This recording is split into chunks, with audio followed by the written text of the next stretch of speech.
What's up, ladies and gentlemen, fanboys and girls of all ages? Welcome to the web's first must-see comic and nerd culture show. Welcome to the Comic Universe. I'm Dr. J. I've got a PhD in nerd culture, and I should know. I printed it out myself.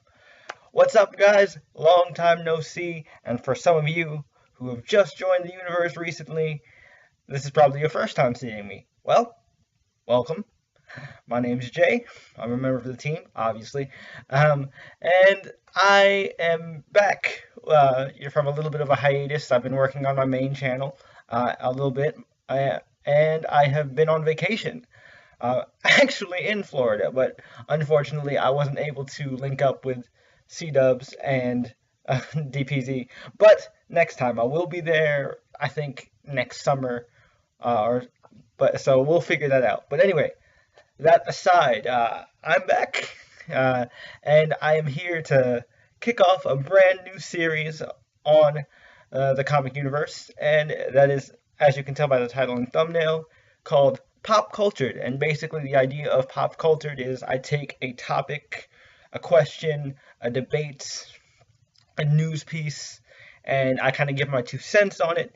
And you guys, since this is your universe too, you give me your 2 cents in the comments. Tell me whether you disagree or agree with me. We'll have a conversation in the comments. I want to encourage that conversation, but please, as always, I feel like I don't have to say this, but this is the internet, so I should be respectful. And so, like I said, as you can tell by the title and thumbnail, we're going to be talking about the recent announcement that Joaquin Phoenix is officially going to be playing the Clown Prince of Crime in the, announced standalone Joker origin movie. So, before we get into that, I want to talk about the Joker himself. So, do we need a Joker origin movie? Is part of the question that I want to ask here. And to me, I'm kind of more than a little on the fence about this. So, again, just a little backstory for those of you guys who don't know me. My main channel is called Mr. J's Reviews, and it's called Mr. J's Reviews for a reason. I am a massive Joker fan. And it's also called Mr. J's Reviews because my name starts with a J, obviously.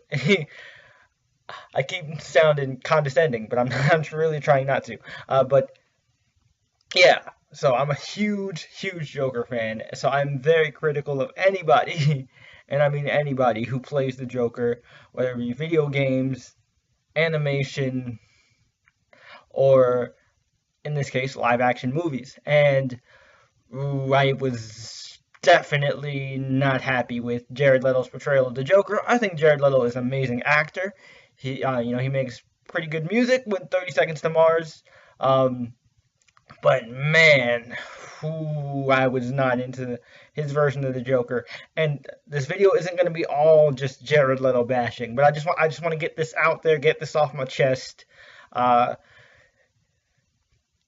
Leto's version of the Joker did not feel like the Joker to me. He felt like one of the Jokers. And, for those of you guys who don't get the reference, if you've ever seen the animated series Batman Beyond, which if you haven't, you totally should. It's really great. It's an awesome follow-up to Batman the Animated Series. And the Jokers are a gang of basically street thugs that were inspired by the Joker. And that's what Jared Leto's version of the Joker was to me. Like, he didn't seem like a mafioso, like the Joker has been portrayed as, in some forms of media. He didn't seem like this calculated, mastermind like he is in some versions. He didn't seem like a goofball like he does in some versions. This Joker just felt like a thug. He had like just that the personality of a thug. And I'm not just knocking the tattoos and the grill and whatnot, although I do have a problem with those too. He just didn't give me the vibe of the Joker, right? And that was my problem. And apparently, this does not affect Leto's Joker. So I don't know what they're doing here. Is it going to be an alternate universe? Why don't? But money says, given how reactionary DC is, if Joaquin Phoenix version of the Joker does well and people really like this movie, they're gonna recast and they're gonna drop Jared Leto. Like, I'm not a betting man, but if I was, that's where I'd put my chips down and be like, Leto's done if Joaquin Phoenix's performance does well with both critics and fans, because that's what Warner Brothers and DC desperately needs right now. They need a hit besides Wonder Boy. So I am like more than willing to bet that if this does well, that Joaquin Phoenix is going to replace Jared Leto. And the reason why I'm actually kind of on board with this casting and this kind of pitch is, one, Joaquin Phoenix is a chameleon. He is one of those actors that takes every role he gets very seriously, and with the kind of actor he is, if he is not like if he's not on board with the direction the character is going, or he doesn't feel like he can bring everything to this character, he's gonna just walk away. And the fact that he hasn't walked tells me something. Now, granted, the film hasn't even started yet, so we don't know how long it'll last. But that definitely gives me hope that this film is actually being taken in an interesting direction. And another point that they mentioned is that this is going to be a smaller budget film. And smaller budget films usually are more character focused. Because you can't do any of the bombastic explosions and fight scenes or anything like that. And the Joker isn't a character that gets into these like knockdown, drag out brawls anyway, so you don't need all of that for a Joker movie, even especially a Joker origin movie. Now, where would this take place? Would this be like Killing Joker, pre-acid bath, where he has his one bad day? Who knows? They're gonna probably find some way to fit Harley in here because Harley makes them money. Hello, look at the hat. It's a Batman hat with the Harley Quinn pattern. I'm a massive Harley fan, so I'm not even gonna lie. I'd probably shell out money for a Harley cameo because I'm a shameless fanboy, and I have no shame admitting that. Yeah, I definitely think they're either gonna do the One Bad Day with the Killing Joke, which is kind of tough because that's such a sacred and iconic kind of thing with fans that one screw up could completely f them over. But if they do it right, this could be the thing that tells the fans you are actually taking this seriously. Now, they could do that, or they could do something that's very creative that, again, if I was writing, and I don't want to be that guy to be like, well, if I was working for Warner Brothers in DC, this is what I would do. This is how I would write it. Because, yeah, I'm a writer, but I'm not like a professional writer. I don't work for Hollywood or whatever. I'm just a fan who thinks he's pretty decent and has ideas. So, what I would do for a Joker movie, right, it would be, or a Joker origin movie would be like that. It's kind of like almost got the Batman the animated series episode almost got him, but instead of having like all the villains around, it's like you got Joker in his iconic almost Hannibal Lecter Arkham cell, right? And you have pre-acid bath, and I hate that they're doing the acid bath, but pre-acid bath Harley Quinn, right? And you just have Harley talking to the Joker, and she's like, "All right, Mr. J, tell me about you." And so he starts talking, and he is given the origin, right? and then all of a sudden shit changes. Oh, sorry. All of a sudden things change. Things are different.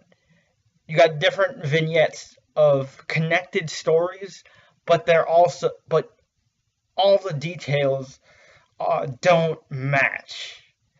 And it sounds weird. It sounds like it wouldn't work, but like that's just how the Joker is, and that's how I just envision somebody actually displaying the Joker's origin. It's supposed to be this weird, broken mosaic of things you don't really know because you can't trust the Joker. He's an unreliable narrator, and that's the thing.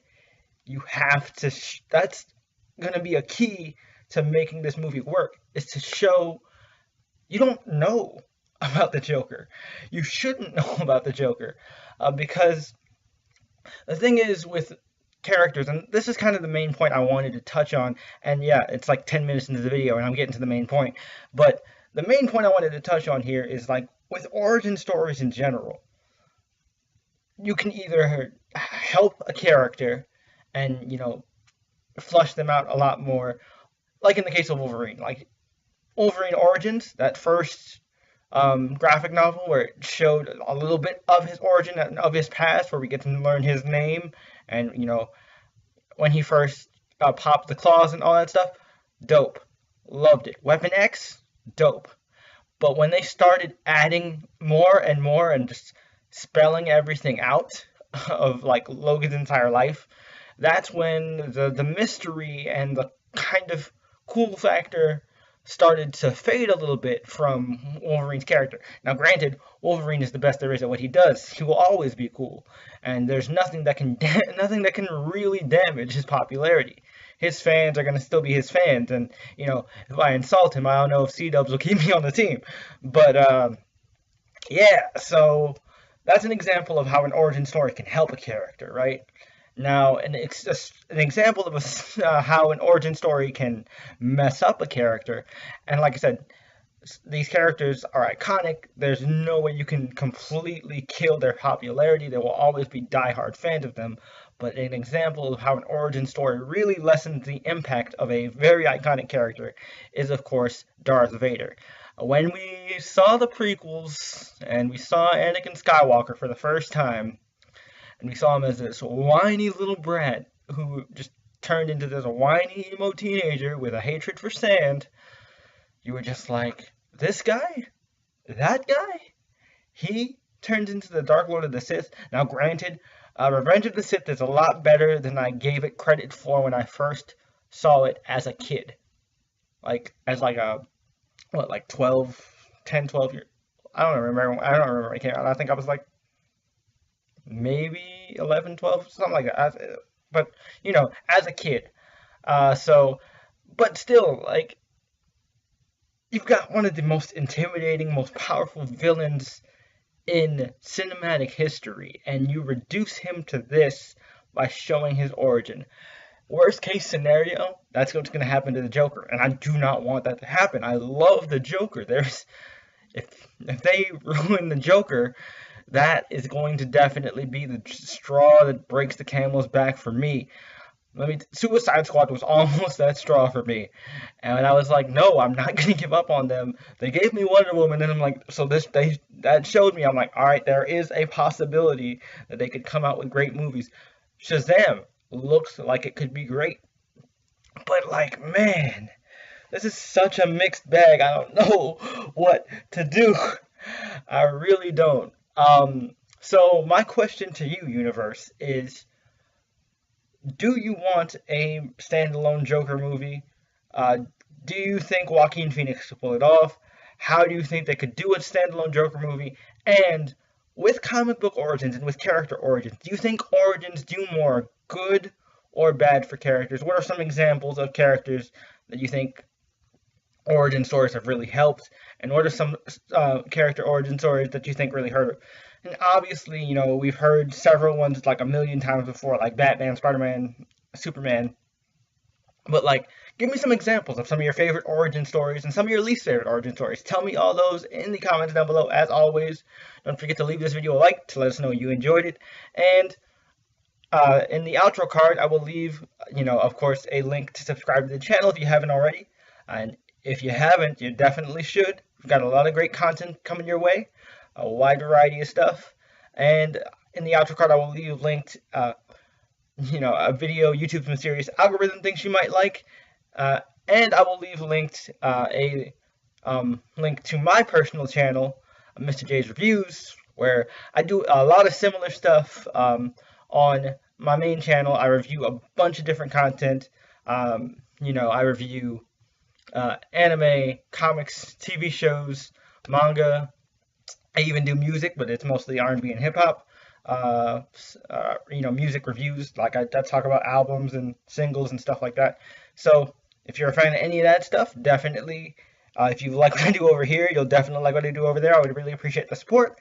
Thanks, guys. I hope you enjoyed this first episode of Pop Cultured. And until next time, I'll see you in the universe. Peace.